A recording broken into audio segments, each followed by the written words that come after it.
Si ABS-CBN at TV Patrol anchor Ted Filon naman ang nagbahagi ng kanyang pinagmulan sa industriya ng broadcasting sa programang Magandang Buhay.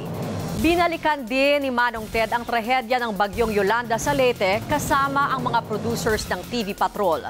Ang pagbabalik tanaw pa rin sa 30 years na paghahatid ng nagbabagang balita ng TV Patrol sa mga kwento ni Mark Logan. Sir Ted Filon!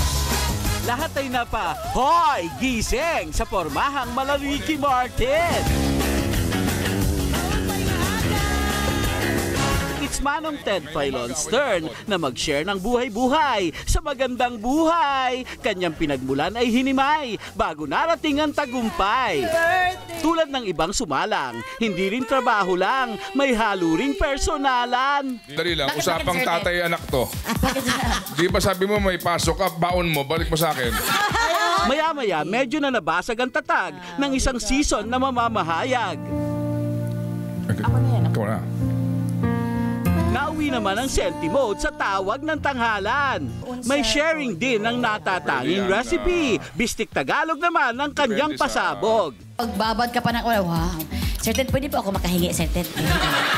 Ay, kaya naman pala nagluto may bisita. Manalangin na lang na sana magkasyang sinaing.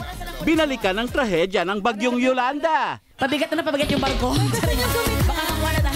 Si Irish Vidal ang researcher noon ni Ted. Si Bert Apostol naman na nooy field producer. Ang siya na ngayong executive producer ng TV Patrol. At habang tumataas ang tubig baha, si Manong Ted napapa-English na. Doon lang po yung time na talagang narinig ko siya na straight English.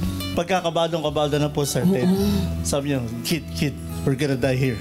Binasag na lang ng patawa ang muntika ng muling pagbagsak ng luha. So yung tubig tumataas na. Sabi ni Bert, Sir, yung refrigerator, lumulutang na no? Tinanggalan namin ng laman, yun ang aming floater. Bert, hindi kakasya yung refrigerator sa pintuan. Close in si Bert kay Manong Ted. Walang iwanan, di ba, Bert? Yeah, actually po, ayaw ko siya talaga hiwalayan. That time talaga kasi, una, hindi ako marunong lumangoy. Siya marunong. Yun lang.